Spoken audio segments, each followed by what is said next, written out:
Hello friends, ఈరోజు బ్రెడ్తో ఒక మంచి స్వీట్ అయితే చూపిస్తున్నాను. తప్పకుండా ట్రై చేయండి.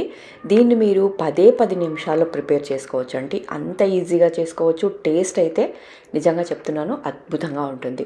మీరు రెగ్యులర్గా కిటీ పార్టీస్కి వెళ్తూ ఉంటే ఒకసారి స్వీట్ అయితే చేసుకొని వెళ్ళండి. తప్పకుండా అందరూ రెసిపీ అడిగి తెలుసుకుంటారు. అంత బాగుంటుంది. ఇంకెందుకంటే ఆలస్యం, తప్పకుండా ట్రై చేయండి. ఈ వీడియో మన ఛానల్లో ఆల్రెడీ అప్లోడ్ చేశాను. లేదంటే కింద లింక్ ఇస్తాను, జస్ట్ మీరు ఆ లింక్ ప్రెస్ చేయండి, డీటెయిల్డ్ వీడియో వస్తుంది. ఇక మరిన్ని వీడియోస్ కోసం ప్లీజ్ ఛానల్ని సబ్స్క్రైబ్ చేసుకోండి. ఇలాంటి మంచి మంచి రెసిపీస్ చాలా అంటే చాలా మన ఛానల్లో ఉన్నాయి కాబట్టి తప్పకుండా సబ్స్క్రైబ్ చేసుకోండి. రెగ్యులర్గా మీరు నా ఛానల్ని చూస్తూ ఉంటే మీకే అర్థమవుతుంది మన ఛానల్లో ఎంత మంచి మంచి రెసిపీస్ ఉన్నాయి అంటే, రెగ్యులర్గా మీరు యూట్యూబ్లో ఎక్కడా చూడని రెసిపీస్ చాలా అంటే చాలా మన ఛానల్లో ఉన్నాయండి. కాబట్టి తప్పకుండా సబ్స్క్రైబ్ చేసుకోండి, రెగ్యులర్గా ఫాలో అవుతూ ఉండండి.